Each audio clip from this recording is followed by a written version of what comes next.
ದೇಶದ ರಾಜಕೀಯ ವಲಯದಲ್ಲಿ ಬಿರುಗಾಳಿ ಎಬ್ಬಿಸಿರುವಂತಹ ಟಿಎಂಸಿ ಪಕ್ಷದಲ್ಲಿನ ಬಿರುಕು ಸದ್ಯ ಹೊಸ ಟ್ವಿಸ್ಟ್ಗೆ ಕಾರಣವಾಗಿದೆ. ತೃಣಮೂಲ ಕಾಂಗ್ರೆಸ್ ಪಕ್ಷದ ಕೆಲ ಸಂಸದರು ಎನ್ಸಿಪಿಐ ಅನ್ನು ಬಹುತೇಕ ಅಪರಿಚಿತವಾಗಿರುವಂತಹ ರಾಜಕೀಯ ಪಕ್ಷದೊಂದಿಗೆ ವಿಲೀನವಾಗಿದ್ದಾರೆ.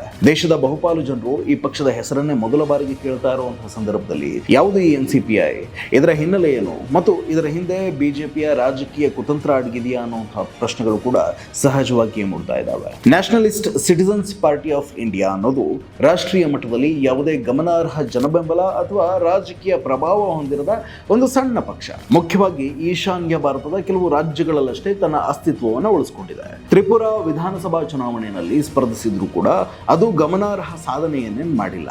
ರಾಷ್ಟ್ರ ರಾಜಕಾರಣದಲ್ಲಿ ಅದರ ಪಾತ್ರ ಬಹುತೇಕ ಶೂನ್ಯವೇ ಆಗಿದೆ. ಅಲ್ಲದೆ ಸ್ವತಃ ಈ ಪಕ್ಷವೇ ಗೊಂದಲದ ಗೂಡಾಗಿದೆ. 2023 ಜನವರಿನಲ್ಲಿ ಚುನಾವಣಾ ಆಯೋಗದಲ್ಲಿ ನೋಂದಣಿಯಾದ ಎನ್ಸಿಪಿಐ ತ್ರಿಪುರಾವನ್ನ ಕೇಂದ್ರವಾಗಿಟ್ಕೊಂಡು ಕಾರ್ಯನಿರ್ವಹಿಸ್ತಾ ಇದ್ದಂತಹ ಸಣ್ಣ ಪಕ್ಷವಾಗಿದೆ.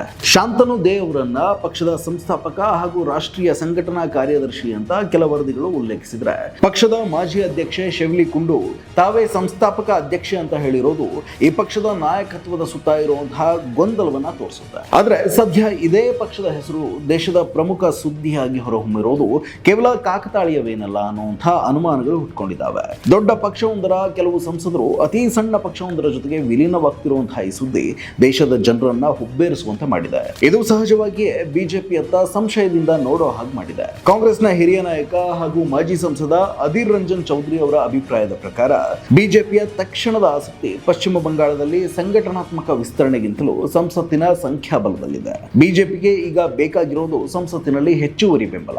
ಭಿನ್ನಮತೀಯರನ್ನ ನೇರವಾಗಿ ಪಕ್ಷಕ್ಕೆ ಸೇರಿಸಿಕೊಳ್ಳೋದ್ರಿಂದ ಸ್ಥಳೀಯ ಮಟ್ಟದಲ್ಲಿ ರಾಜಕೀಯ ಅಸಮಾಧಾನ ಉಂಟಾಗಬಹುದು. ಆದ್ದರಿಂದ ಮಧ್ಯಂತರ ವ್ಯವಸ್ಥೆಯಾಗಿ ಎನ್ಸಿಪಿಐ ಅನ್ನ ಬಳಸಿಕೊಳ್ಳಲಾಗ್ತಿದೆ ಅಂತ ಅವರು ಅಭಿಪ್ರಾಯವನ್ನ ಪಟ್ಟಿದ್ದಾರೆ. ವಿಶೇಷವಾಗಿ ಪಕ್ಷಾಂತರ ನಿಷೇಧ ಕಾಯ್ದೆಯ ವ್ಯಾಪ್ತಿಯಿಂದ ತಪ್ಪಿಸಿಕೊಳ್ಳೋಕೆ ಇಂತಹ ಮಾರ್ಗಗಳನ್ನ ಅನುಸರಿಸಲಾಗ್ತಿದೆ ಅನ್ನುವಂತಹ ವಾದ ಕೂಡ ಇದೆ. ಸಂವಿಧಾನದ 10ನೇ ಅನುಸೂಚಿ ಅನ್ವಯ ಯಾವುದೇ ಪಕ್ಷದ 2/3 ಸದಸ್ಯರು ಮತ್ತೊಂದು ಪಕ್ಷದೊಂದಿಗೆ ವಿಲೀನಗೊಂಡ್ರೆ ಅನರ್ಹತೆಗೊಳಗಾಗೋದಿಲ್ಲ. ಪ್ರಸ್ತುತ ಟಿಎಂಸಿ ಸಂಸದರು ಇರಿಸಿರುವಂತಹ ಹೆಜ್ಜೆ ಕೂಡ ಸಂಸದರನ್ನ ಮಾತ್ರವೇ ವಿಲೀನಗೊಳಿಸುವಂತದ್ದಾಗಿದೆ. ಪಕ್ಷದ ವಿಲೀನಕ್ಕೆ ಇಲ್ಲಿ ಮೂಲ ಟಿಎಂಸಿ ಪಕ್ಷದಿಂದ ಸಹಮತ ಇಲ್ಲ. ಇದು ಮುಂದಿನ ದಿನಗಳಲ್ಲಿ ಕಾನೂನಾತ್ಮಕವಾಗಿ ತಂದೊಡ್ಡಬಹುದಾದಂತಹ ಸಮಸ್ಯೆ, ಮುಜುಗರಗಳನ್ನು ತಪ್ಪಿಸಿಕೊಳ್ಳೋಕೆ ಎನ್ಡಿಎ ಪರ ನಿಲುವು ಹೊಂದಿರುವಂತಹ ಅಥವಾ ಅದಕ್ಕೆ ಸಮೀಪದ ಸಂಬಂಧ ಹೊಂದಿರುವಂತಹ ಸಣ್ಣ ಪಕ್ಷಗಳನ್ನ ಮಧ್ಯವರ್ತಿಗಳಾಗಿ ಬಿಜೆಪಿ ಬಳಸ್ತಿದೆ ಅನ್ನುವಂತಹ ಆರೋಪಗಳು ಕೂಡ ಕೇಳಿ ಬರ್ತಿದ್ದಾವೆ. ಈ ಕಾರಣಕ್ಕಾಗಿಯೇ ಮೂಲ ಟಿಎಂಸಿ ಪ್ರತಿನಿಧಿಗಳು ಈ ಬೆಳವಣಿಗೆಯನ್ನ ಬಿಜೆಪಿಯ ರಾಜಕೀಯ ಪಿತೂರಿ ಅಂತ ಬಣ್ಣಿಸ್ತಿದ್ದಾರೆ. ಪಶ್ಚಿಮ ಬಂಗಾಳದಲ್ಲಿ ಮಮತಾ ಬ್ಯಾನರ್ಜಿ ನೇತೃತ್ವದ ಟಿಎಂಸಿಯನ್ನ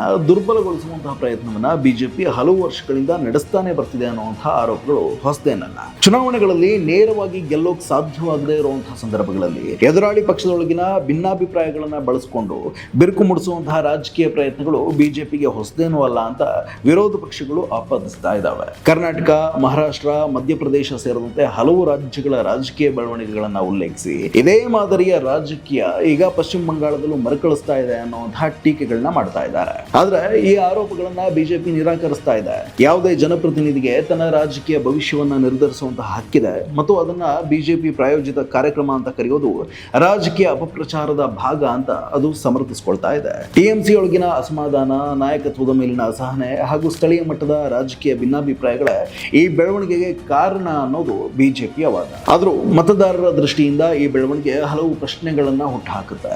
ಒಂದು ಪಕ್ಷದ ಸಿದ್ಧಾಂತ, ನಾಯಕತ್ವ ಮತ್ತು ರಾಜಕೀಯ ನಿಲುವುಗಳನ್ನು ನಂಬಿ ಮತ ಹಾಕದಂತಹ ಜನರ ಪ್ರತಿನಿಧಿಗಳು ಚುನಾವಣೆಯ ಬಳಿಕ ಸೈದ್ಧಾಂತಿಕವಾಗಿ ತದ್ವಿರುದ್ಧವಿರುವಂತಹ ಮತ್ತೊಂದು ರಾಜಕೀಯ ಪಕ್ಷದೊಂದಿಗೆ ಕೈ ಜೋಡಿಸಿದ್ರೆ ಅದು ಹೇಗೆ ಜನಾದೇಶದ ಗೌರವವಾಗೋಕೆ ಸಾಧ್ಯ ಅನ್ನುವಂತಹ ಪ್ರಶ್ನೆಗಳು ಉದ್ಭವಿಸುತ್ತೆ. ಕಾನೂನಿನ ಚೌಕಟ್ಟಿನೊಳಗೆ ನಡೆಯುವಂತಹ ಇಂತಹ ರಾಜಕೀಯ ವಿಲೀನಗಳು ನೈತಿಕತೆಯ ಪರೀಕ್ಷೆಯಲ್ಲಿ ಎಷ್ಟರ ಮಟ್ಟಿಗೆ ಗೆಲ್ತವೆ ಅನ್ನೋ ಚರ್ಚೆ ಕೂಡ ಅನಿವಾರ್ಯವಾಗುತ್ತೆ.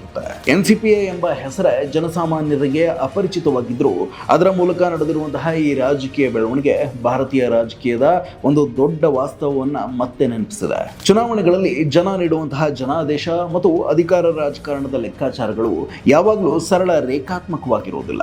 ಮತದಾರರ ಮತಾದೇಶವನ್ನ ಅಧಿಕಾರ ರಾಜಕಾರಣವು ಧಿಕ್ಕರಿಸುವಂತಹ ಈ ಪ್ರವೃತ್ತಿ ಜನತಂತ್ರಕ್ಕೆ ಒದಗಿರುವಂತಹ ದೊಡ್ಡ ಅಪಾಯ ಅನ್ನೋದ್ರಲ್ಲಿ ಅನುಮಾನವೇ ಇಲ್ಲ.